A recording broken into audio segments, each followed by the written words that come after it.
Jesse Rogers and Doug Padilla after the Cubs' 7-0 victory over the White Sox, Game 1 of the Crosstown Classic. And, Doug, this was all about Jeff Samardzija. Robin Ventura, after the game, had high praise for the Cubs pitcher. Yeah, everybody seemed to have high praise. There was a lot of cap tipping in the White Sox clubhouse. And you know what? It was pretty much the fact that Samardzija just owned the game. I mean, 2 hits, 1 with 2 outs in the 9th inning really didn't matter.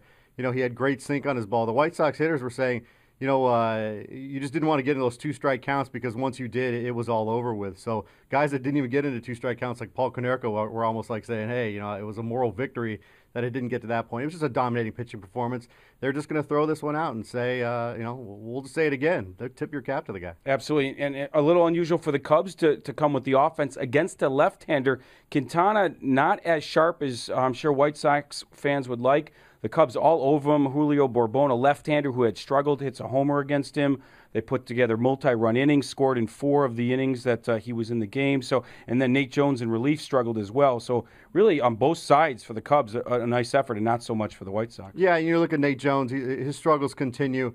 There is a spot on the 40-man that's open. You wonder if maybe they make a move. And, nothing against Nate Jones. He's going to be a great pitcher. He's just having a hard time locating the ball right now. Maybe a spot in the minor leagues for a little bit with Ramon Troncoso doing as well as he is in Charlotte. That might be the move to make. But, a lot comes out of this, too, especially with the White Sox defense. It wasn't so much poor plays. It was just poor thinking out there. Alexi Ramirez not even covering second base on a steal attempt.